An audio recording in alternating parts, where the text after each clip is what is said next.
सभी दर्शकों को नमस्कार। हम आपका ध्यान इस जन्म कुंडली में छोटे से विषय को लेकर के केंद्रित करना चाहेंगे।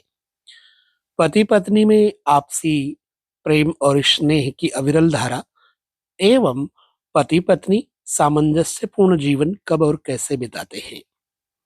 किसी भी जन्म कुंडली में लग्न जो होता है स्वयं स्त्री है अगर तो उसका अपना स्वरूप है और सप्तम स्थान उसका पति पत्नी का मतलब जीवन साथी का स्थान होता है। जन्म कुंडली में जब लग्नेश और सप्तमेश दोनों कहीं पर केंद्र में, केंद्र कौन कौन से हैं? जैसे लग्न को मूल त्रिकोण भी कहा गया है, केंद्र भी कहा गया है।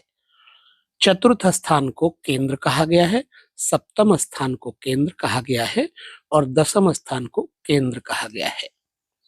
यदि लग्नेश और सप्तमेश केंद्र में बैठे हों तो ऐसे व्यक्ति की जो जीवन संगनी होती है या ऐसे स्त्री का जो जीवन साथी होता है वो उस स्त्री के साथ अपार स्नेह प्रेम की अविरल स्नेह आपूर्ति करता है। मतलब एक दूसरे के साथ बहुत आनंद से सुख सुविधाओं से जीते हैं और सहयोग भी पूरा देते हैं जब लग्नेश और सप्तमेश केंद्र में बैठा हो।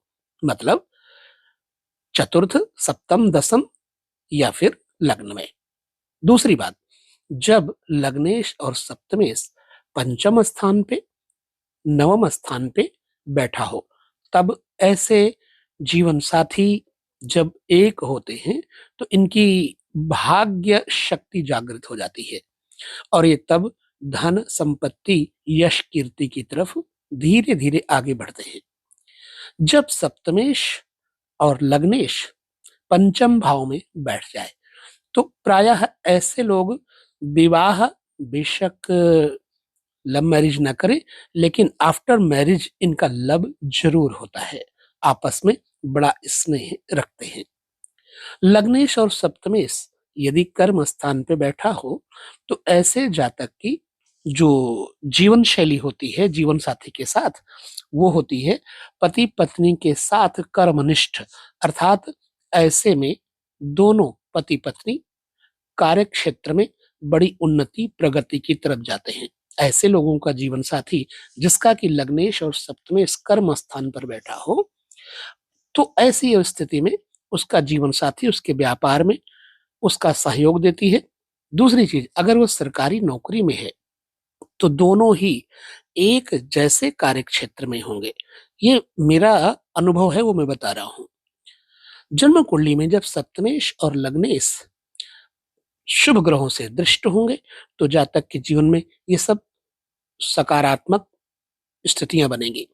अब यदि सप्तमेश के ऊपर कोई पाप ग्रह दृष्टि है तो ऐसे में जीवन साथी धोखेबाज भी होता है। जब सप्तमेश नीच का होकर के चौथे घर में बैठ जाए तो ये व्यभिचार योग भी दे देता है और सप्तमेश जब 12वें घर में बैठ जाए तो भी यह अन्य स्त्रियों की तरफ या अन्य पुरुषों की तरफ आकर्षण का केंद्र बना देता है। इसलिए सप्तमेश का केंद्र में लग्नेश के साथ बैठना और त्रिकोण में बैठना इस बात का सूचक है कि आपका जीवन साथी आपके साथ कदम से कदम मिलाकर चलेगा और आपके पूरी जिंदगी में सुख सुविधाओं की बाढ़ रहेगी, बशर्ते सप्तमेश पर लग्नेश पर कोई पाप ग्रह शत्रु ग्रह की दृष्टि ना हो। ठीक है। अब सप्तमेश और लग्नेश यदि दोनों अष्टम चले जाते हैं तो ऐसी स्थिति में क्या होता है, जातक के जीवन में दोनों ही रोगी रहते हैं, प्रॉब्लम क्रिएट रहती है उनको शारीरिक। बेशक दोनों में प्रेम होगा लेकिन शारीरिक रोग जरूर रहेगा। आशा करते हैं छोटी सी जानकारी अच्छी लगी होगी। इसी के साथ हम लेते हैं विदा। आप सभी को मंगल कामनाओं के साथ यही कहते हुए प्रसन्न रहें, सुखी रहें, हमेशा जीवन में सकारात्मक रहें। नमस्कार, जय श्री कृष्णा, प्रणाम।